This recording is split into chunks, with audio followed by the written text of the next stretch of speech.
What's up guys, Hades here. I'm back with another episode of Can You Have Two Mains? This is going to be the second part. Now, the reason I want to do this series so much is it's really easy to just make one strong team, but whenever you do that, you always have a second weak team. I've done it in the past. Here I had my Alex Baldwin team. If you watch my videos, I'm sure you've seen that. And I had some kind of weak Poseidon team. Now I'm trying a very similar team, but without Alex, just 3 supports with my Baldwin, and then a full fire team. And this team has a lot of promise. Sadly, the power is still very low, and I'm working on it on a week-to-week basis. I have made some steps to grow it. From the last episode, we have finished Fu Fei. We have finished Baldwin to 7, and he's gotten level 50. So the next step is to boost up Hippolyta, Syndiok, or maybe even try out Wu in the future and try and get some of their dust a little higher and finishing up the dragon. So there's still a bit of work to go. We also can get level 8 on Syndiok pretty soon. We can keep working on Trajan. He's still stuck at 3. I could click up, but I'm actually saving up just a little bit for a more important upgrade. Now for the skills. This is the most important part. I could have easily given up and swapped to something else, or try to make a Khan team, or try to make a Poseidon team, but I wanted to stick with 2 mains for at least a week, right? Grow it, build it, see how far I could push it for a full week. Why? The biggest reason is something called variables. If you change too many variables at the same time, you're not going to understand what the problem was or what the fix was. This is a basic science term you probably learned in middle school or high school. But if you change too many variables, it doesn't actually help you. So the one variable I want to keep the same is all my heroes are in the same spot, but what I changed were the skills. Now, what were the skills that were causing me issues? Well, in the last video, I had a blessing here, and I swapped it for Vitality Touch. I realized I need a little bit more healing. Secondly, I was using a different aura here, and I wanted to just use the best auras. My main needs to have the best auras. I realized I was not winning hard enough with my Baldwin team. Thirdly, I had Psionic Tide here. I just want to put the best 2 skills on my best hero, right? So now this team actually dominates. The hard part is making this team actually do damage to strong teams. I'm going to give some examples in just a few minutes. But I've messed around with this like a lot. And I've kind of settled into this. I'm enjoying it quite a bit. I don't think it's perfect. If you guys have ideas what you would like me to try in this March, I am happy to try those. Someone actually left a comment in the last one, and I tried it out for a bit.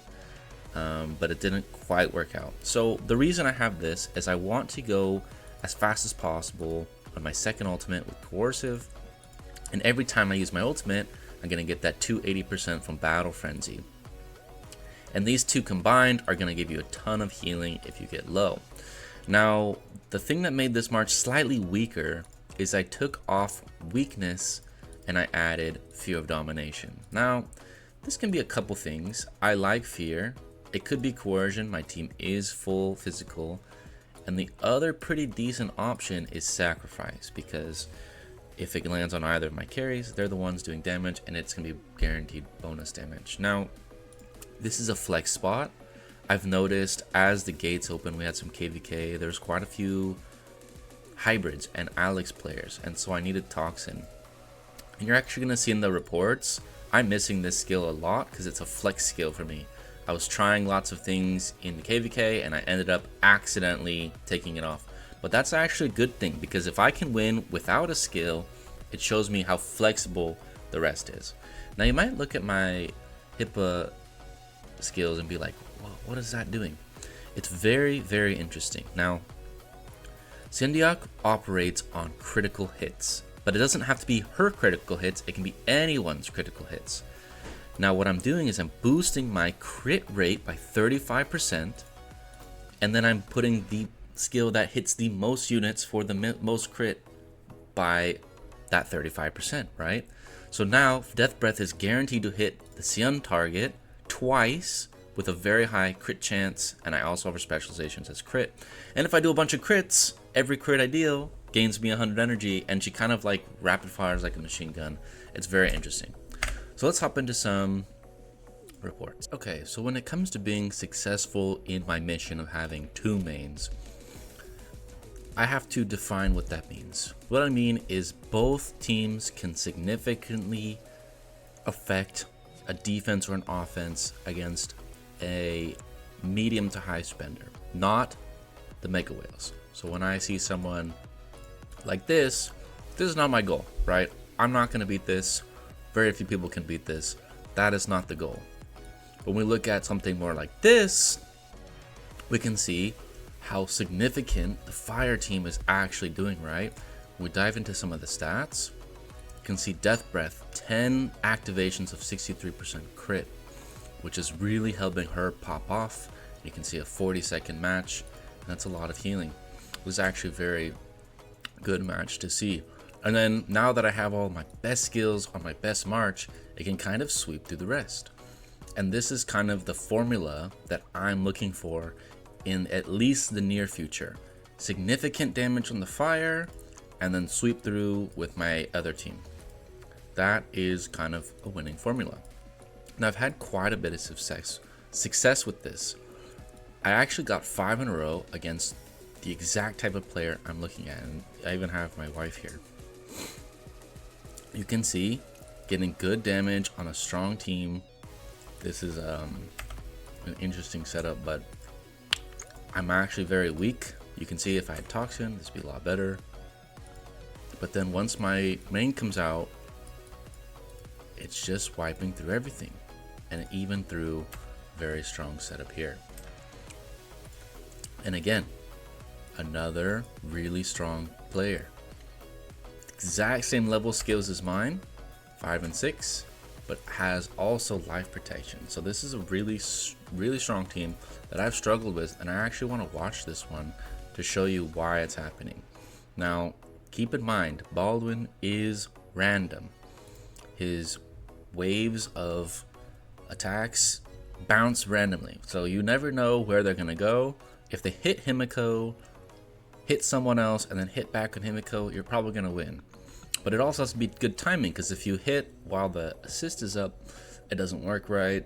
So yeah, against any Himiko that's maxed, you can see double bounce. I can almost guarantee you, if I double bounce against the Himiko, I'm gonna win. If I don't, I almost always lose. This is like one of my worst matchups because Himiko is so much stronger. You can see I got her low enough where that she can't really get enough damage back in return, and it takes forever to finish her because of the healing and the shielding. And then finally get her down, and now I'm just hitting tanks, and it takes a while to break them, but that's kind of the formula. You hit Himiko, you win, you don't, and you lose.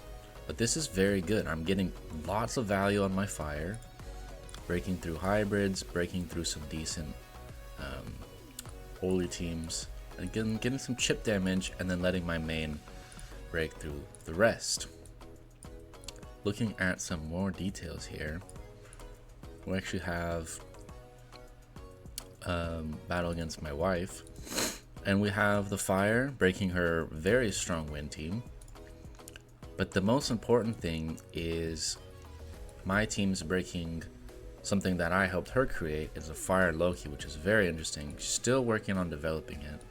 As this grows stronger, I don't think I'll stand a chance, but in the current status, I have just so much more power with level 7 right now, and I have energy mastery, and she does not yet. So the landscape of what I'm looking for is starting to work. Now, when I start to fight some of the stronger teams, this is where you can see I start to struggle.